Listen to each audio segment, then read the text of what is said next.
Исәнмесез, дуслар? Бүгенге дәреснең темасы журналистның иҗади йөзе. Шәхси бренд. Шәхси бренд нәрсә дигән сүз соң ул? Ул журналистның билгеле бер образы. Аның үзен күреп белмәскә дә мөмкиннәр, ләкин исеме телдә. Гәзит журналлар алдыручы әти-әниегез дистәләгән язмалар арасыннан нәкъ менә шул журналистның язмасы чыкмады микән дип, аны эзләп табып укырга мөмкин. Бу инде журналист танылган дигән сүз. Димәк, аның язмаларына колак салалар, димәк, аның фикерләре белән килешәләр һәм нәкъ менә шул журналистның язмасын эзләп табып укыйлар.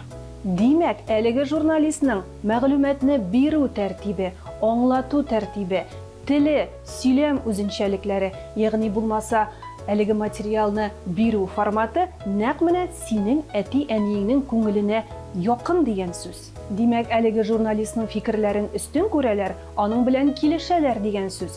Әгәр дә инде телевидение журналисты булса, монда инде тышкы кыяфәттә бик зур роль уйный. Нәкъ менә телевизор экраннарыннан карап, әлеге журналист матур сөйләмле булса, ыспай кыяфәтле булса, сөйләме төзек, матур булса, әлбәттә инде ул кешеләр арасында хөрмәт уятачак. Брендинг төшенчәсе. Элек-электән дәүләт хакимнәре үз фикерләрен җәмәгатьчелеккә ирештерү өчен шәхси имиджларына бик зур игътибар биргәннәр. Бу халык арасында аларның мөһим фикерләрен тарату өчен бик кирәкле булган. Алар төрле атрибутика кулланганнар. Мәсәлән, флаг, герб, байрак куллану нәкъ менә шул имидж өстендә эшләүгә кергән. Шул рәвешле алар халыкка үз фикерләрен җиткереп, мөһим мәгълүматларын аңлата алган. Һәм инде бу сәүдә килешүләре вакытында да аларның абруйлы икәнен күрсәтеп торган һәм аларга күбрәк игътибар бирелгән. Ләкин ул заманнарда дәүләт хакимнәре бу брендинг төшенчәсен тулысынча аңлап ишетмәгән билгеле. Ә менә безнең көннәргә ул тулы эчтәлеге белән социаль шелтәрләр барлыкка килгәч килеп керә. Күпләр уйларга мөмкин, шәхси бренд бит ул спортчылар өчен, сәясәтчеләр өчен яки шоу-бизнес өлкәсендәге кешеләр өчен генә мөһим дияргә мөмкин. Әмма ни өчен әле журналистның да үз йөзен, шәхси брендын булдырмаска? Нәкъ менә син әйткән мәгълүматкә битараф калмасыннар өчен үз исемеңне, үзеңне таныту кирәк.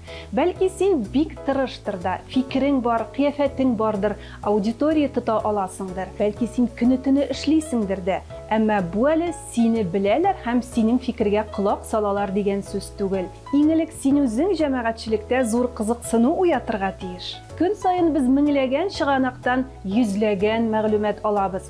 Алар арасында ничек югалып калмаска соң? Дөреслекне кайдан табарга дигәндә, без ышанычлы журналист язмаларын өстен күрәбез. Ул язса, аңлатып яза инде, язып та күрсәтә инде дигәннәрен ишеткәнегез булса, ул нәкъ менә шундый журналист хакында булыр. Һәр өлкәдә ышанычлы кеше фикере кирәк. Шуңа кайсы гына тармак булса да, авыл хуҗалыгымы ул, икътисадны, сәүдә, мәгариф өлкәсеме, хезмәтләр күрсәтү тармагымы, һәр кулланучы үзе ышанган белгечне эзли. Бу өлкәдәге яңалыклар, үзгәрешләр хакында аннан фикер көтә. Монда да бит үзен белгечкә санаучы кешеләр бихисап. Шулар арасыннан синең күз аллау белән аваздаш, синең фикерләреңә якын кешене эзләп табу җиңелләрдән түгел. Шәхси бренд ул эш яки шәхси тормышыңда уңыш китерә торган инструмент. Ул зур хезмәт таләп итә. Шәхси брендны үстерү кайчан отышлы түгел. Хәзер шул хакта сөйләшәбез. Әгәр дә социаль шелтәрләрдә үзең турында төрле имеш-мимешләр таратуны, каршылыклы фикерләр яки хейтларны авыр кабул итәсең икән, шәхси бренд булдыру мәсьәләсе белән кызыксынмавың хәерле. Үз имиджыңны үстерү, блогны алып бару, укучы тамашачы белән элемтәдә тору, комментарийларга җавап бирү сиңа авыр икән, гади бер журналист булып калуың хәерле. Кеше фикерен тыңларга яратмыйсың икән, һәрвакыт үз фикереңне алга чыгарырга тырышасың икән, кешеләр белән мөнәсәбәтләрне кили алмыйсың, җайсыз сорауларга җавап бирүдән баш тартасың икән, кызып китәсең, артыгын сөйләп ташлау гадәтең бар икән, димәк, бу синеке түгел. Башкаларга файдалы булыйм дип социаль челтәрләрдә шәхси имидж өлкәсендә эш алып барган журналистка күн сайын бер пост кую гына җитми. Шәхси бренд ул маркетинг алымнарын, социология, психологияны да үз эченә ала. Шуңа аны үстерү өчен тулаем бердәм кагыйдәләрне танырга кирәк. Нинди кагыйдәләр соң ул? Үзеңне өйрән. Үзегезгә, эчке дөньягызга анализ ясап, үзегез хакында тулаем бер образ булдырыгыз. Сезне карап баручыларга нинди фикерләр җиткерергә телисез? Башкалар алдында өстенлегегез нидә икән? Нәрсә белән файдалы була аласыз? Тышкы кыяфәтегез нинди? Бу очракта шәч яки кием турында гына түгел, сөйләшү манерасы, башкалар алдында үз-үзеңне тотуга да игътибар итү кирәк.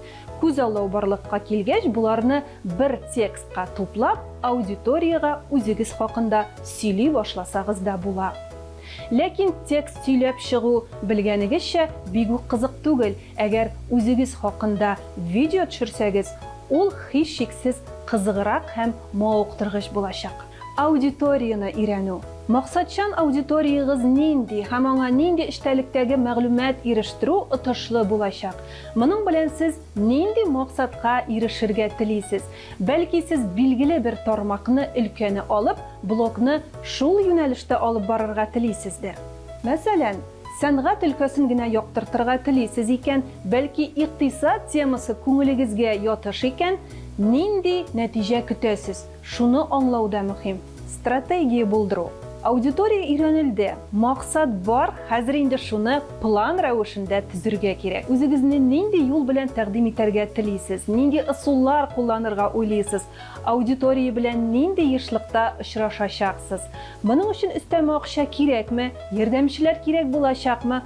Алар белән сезнең исемне ишеттерү, шулай ук сезне таныту җайлырак булачак. Сезнең фикерләрне кайдан укып, карап булачаксың? Шәхси брендны үстерү юлы буларак социаль шелтәрләрне сайларга мөмкин. ВКонтакте шелтәре, мессенджерлар, шулай ук махсус сайтлар, электрон почта аша юлламалар. Видеохостинг сезнең өчен иң кулай платформа булачак. Сезне танып алу белән, фикерегез белән исәпләшү барлыкка киләчәк. Бу очракта шәхесегезгә тап төшермәү хәерле. Моның өчен мин сезгә берничә лайфхак тәкъдим итәм. Алдаламагыз. Уйлап табылган түгел, үзегез белән булган хәлләр кешеләргә зуррак тәэсир ясый. Үзегезне борчыган проблемалар турында сөйләгез. Эчкерсезлек һәм ихлас булу иң кулай вариант. Бердәм стиль булдырыгыз. Блогның бизәлешен, язмаларның, фотоларның бер төрлерәк стильдә булуын уйлагыз. Үзегезнең тышкы кыяфәткә килгәндә, монда да сезне танытучы берәр фишка уйларга кирәк булыр. Түбәтәй, калфак, бәлки ачык төстәге кием, бәлки сез һәрвакыт җитди образда булырга телисездер. Экспертлык сезне гади блогер яки уртакул журналист итеп кенә түгел, белгеч, киңәшче, теләсә нинди сорауга җавап бирүче эксперт буларак кабул итә башлаячаклар. Шуңа бәйле рәвештә мөрәҗәгатьләр дә артачак. Нәрсә сөйләү, кайда сөйләүгә игътибарлы булыгыз, файдалы булыгыз. Сез җиткергән мәгълүмат файдалы булырга тиеш. Аны укып, кеше үзен борчыган сорауларга җавап таба алсын. Сезгә кабат мөрәҗәгать итәрлек булсын. Ачыклык. Медиа өлкәдә белгеч журналист буларак танылырга телисез икән, социаль шелтәрләрдәге аккаунтларны ачарга туры киләчәк. Аккаунт ябык икән, кешеләр карый алмый, димәк син популяр булырга әзер түгел. Танылудан курыкмагыз. Журналистның үз йөзен булдыру җәһәтеннән эшчәнлеге аны башка йөзләгән каләм әһелләреннән аерып торачак. Башкалар арасында абруй казанырга уйлыйсыз икән, уялу һәм курку хисеннән арынырга туры килер. Ашыкмагыз. Башкалар синең фикергә колак салырлык, синнән киңәш сорарлык дәрәҗәгә җитү өчен шактый вакыт таләп ителә. Бу сезнең үсешнең кайсы ноктасында булудан тора. Юлның башында гына икән, кемгәдер берничә ел кирәк, кемгәдер берничә ай җитә.